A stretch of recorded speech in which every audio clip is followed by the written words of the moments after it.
Bonjour à tous. Dans cette vidéo, nous allons voir la deuxième étape.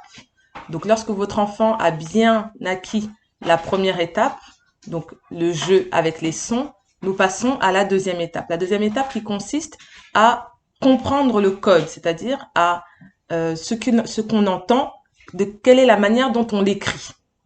Donc, c'est le principe alphabétique. Donc, nous allons nous utiliser, donc le principe alphabétique en français, il y a 4 formes qui se décompose en deux formes. C'est-à-dire qu'il y a la forme cursive. Donc, cursive, c'est les lettres qui sont attachées. Et dans la forme cursive attachée, donc vous avez les lettres en majuscule et les lettres en minuscule. Donc, ça fait deux formes dans la cursive. Et vous avez la forme script. Et dans la forme script, vous avez aussi deux formes. Vous avez la forme donc script, c'est détaché, quoi, détaché. Ce sont les écritures qu'on voit dans les livres. Donc, dans la forme script, vous avez les minuscules et les majuscules qu'on appelle les lettres capitales. Donc, quand votre enfant, vous allez lui apprendre ces différentes formes, pour lui, c'est des choses qui sont très différentes pour vous. Vous voyez un A en majuscule capitale, vous voyez un A en minuscule, c'est pareil. Pourtant, les formes sont très différentes. Donc, c'est pour ça qu'on va prendre le temps avec notre enfant de travailler sur une forme. Nous, on va utiliser directement la forme cursive, donc petit en attaché. Pourquoi? Parce que dès la petite section, quand ils vont aller à l'école, ils vont déjà voir les lettres en capitale. Ils vont même beaucoup voir les lettres en capitale. Mais c'est pas forcément ça qui va leur apprendre à lire.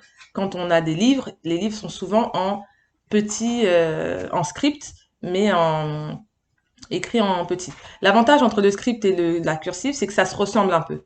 Quand on apprend le A en cursive, la seule différence, c'est que la cursive, il y a la petite queue pour accrocher les lettres les unes aux autres. Après, il y a des lettres qui sont très différentes, comme le B, le P entre cursive et script. Mais nous allons voir ça petit à petit et nous allons nous attacher à apprendre les lettres d'abord en cursive. La deuxième chose que vous devez savoir sur les lettres, lorsque vous allez lui apprendre le code, c'est que il y a une différence entre le nom de la lettre et le son de la lettre. Par exemple, pour la lettre A, il n'y a aucune différence. Elle s'appelle A et elle fait le son A. Mais par exemple, pour la lettre F, elle s'appelle F, mais elle fait le son F. Donc, vous allez privilégier, vous pouvez même laisser tomber le nom des lettres. Le nom des lettres ne sert pas à grand-chose dans la lecture, dans l'écriture.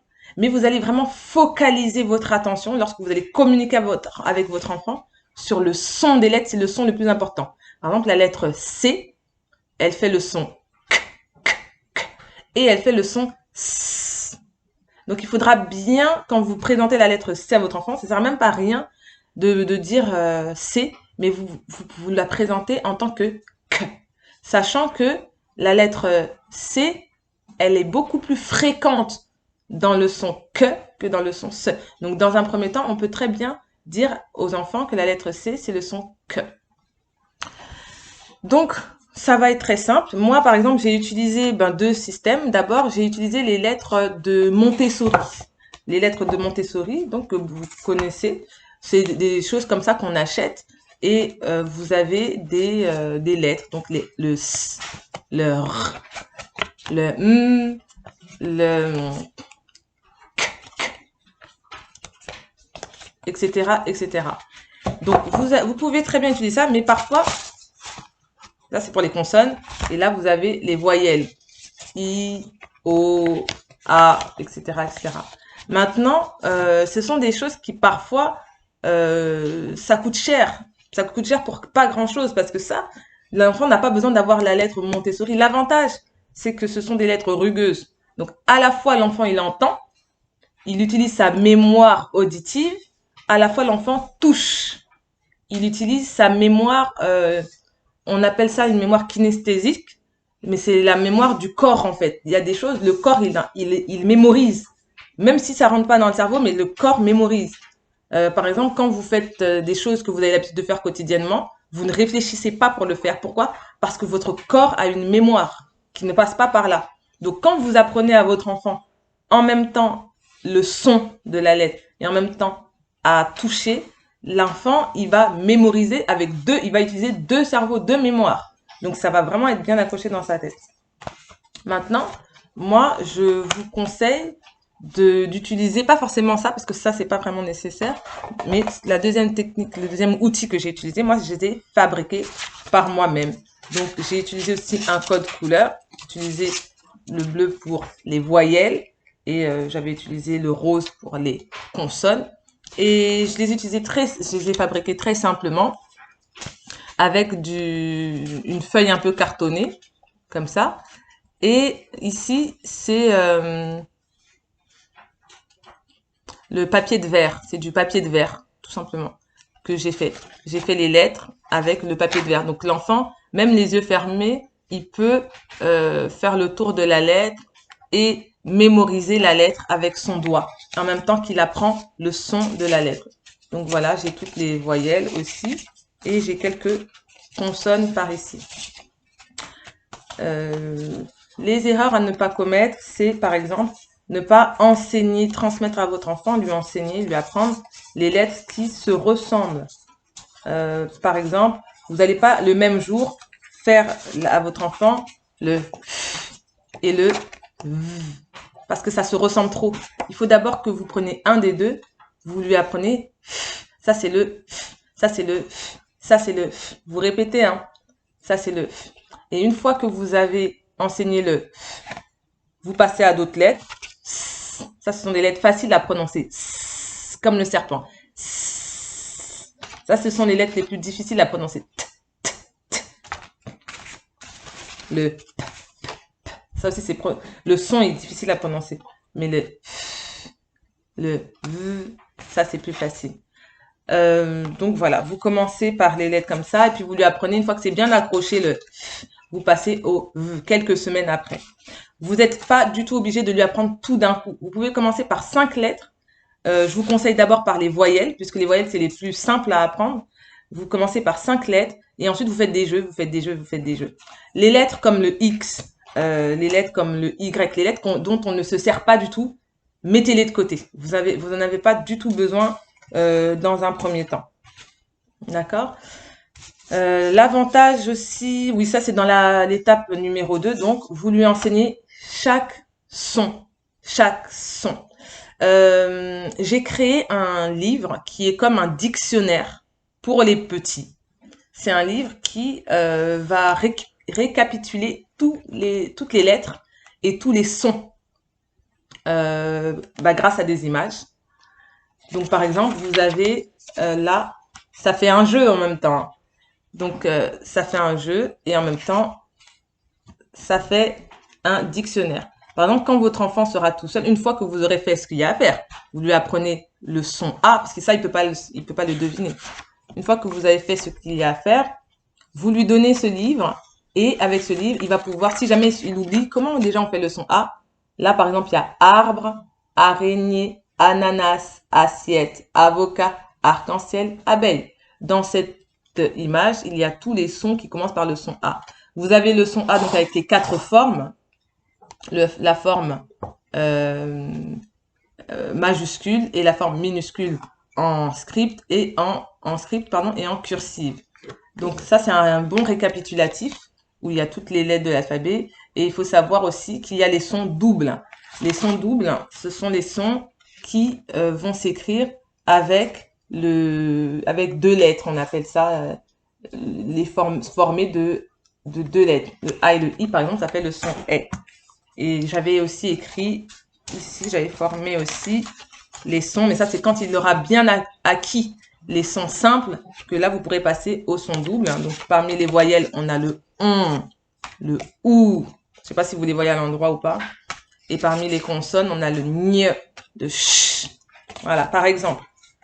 Donc, voilà. Donc, l'étape numéro 1, c'est une étape où vous allez lui apprendre le code. Donc, si je peux vous montrer un exemple, vous allez prendre la lettre A.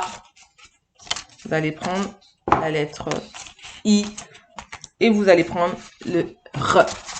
Moi, ce que je faisais, je prenais 3 lettres. Par exemple, si votre enfant ne connaît aucune lettre, je prends 3 lettres. A, le A, le I, le R. Et je lui fais le jeu numéro 1. Le jeu numéro 1, c'est moi qui dis la lettre. Ça, c'est le A. Et ensuite, je lui fais répéter. Ça, c'est le A. Ça, c'est le I. I.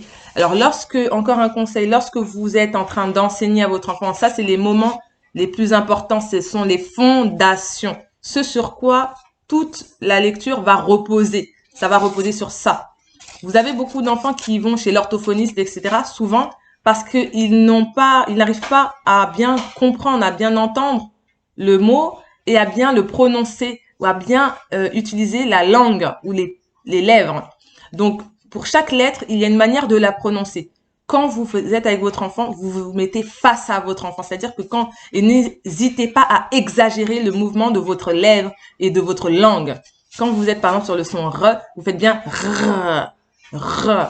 Ça, vous faites bien A, qui voit qu'on ouvre la bouche. A. Pour le I, vous faites bien I. Vous n'avez pas la bouche grande ouverte, c'est I. Et pour toutes les lettres, vous allez faire ça. Surtout les lettres qui sont, on les appelle occlusives, c'est-à-dire que on est obligé de C'est pas des lettres qu'on entend, c'est pas des lettres faciles à comprendre. Donc vous faites bien vous faites vraiment bien ce geste-là devant ses yeux afin qu'il puisse vraiment bien positionner sa langue et que ça puisse lui éviter d'aller chez l'orthophoniste ou de devenir dyslexique, etc. C'est des choses qui peuvent s'anticiper. Donc, vous articulez, n'hésitez pas à le faire. Et dès que vous avez appris à votre enfant ces 4 lettres, vous arrêtez. Faut pas que ça dure longtemps. Hein. Vous lui dites. Ensuite, une fois que vous lui avez présenté les lettres, vous lui demandez, ça c'est quelle lettre? Ça c'est quelle lettre? Etc., etc. Et vous allez de plus en plus vite. Vous allez de plus en plus. Ça c'est laquelle? Ça c'est laquelle? C'est un jeu. L'enfant il doit rigoler à la fin. Donc voilà pour la deuxième étape, donc celle de la présentation des lettres, celle du code. Il doit coder. Peut-être que je devrais faire une deuxième vidéo, mais c'était simplement pour vous dire que quand il fait le code, c'est bien aussi, à un moment donné, qu'il décode, mais aussi qu'il code. C'est-à-dire que c'est à lui, vous prenez une ardoise. L'ardoise, c'est mieux parce que si vous prenez un stylo et une feuille, l'enfant, il n'a pas suffisamment confiance en lui dans un premier temps pour écrire en stylo. Et après, c'est écrit, on peut pas effacer. Alors qu'une ardoise, hop, on écrit le A, on se trompe, on efface, on recommence, on se trompe, on efface, on recommence. Donc moi, je vous conseille de prendre une ardoise et de lui faire très rapidement écrire la lettre A, les lettres qu'il a apprises, pardon. Donc vous lui faites bien dessiner le A, bien dessiner et en même temps, vous lui faites toucher. Et là, il est en train de mémoriser et de prendre du sens tout en apprenant les sons des lettres. Donc voilà, on a fini pour l'étape numéro 2, donc l'étape du code. Et je vous remercie et je vous dis à bientôt.